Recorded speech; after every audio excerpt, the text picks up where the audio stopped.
Today I'll show you how to fix a Bluetooth mouse not connecting to your laptop. Step 1. Make sure the mouse is turned on. Replace the battery.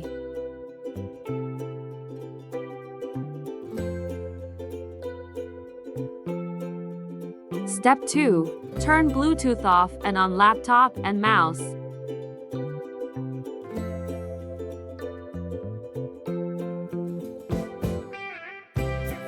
Restart the laptop and mouse.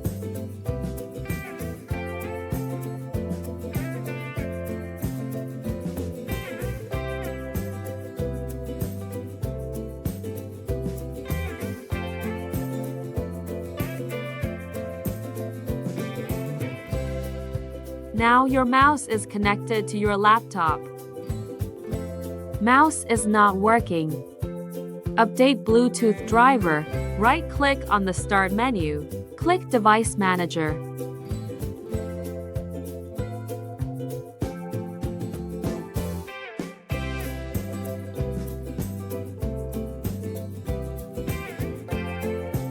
Hopefully your mouse will work now.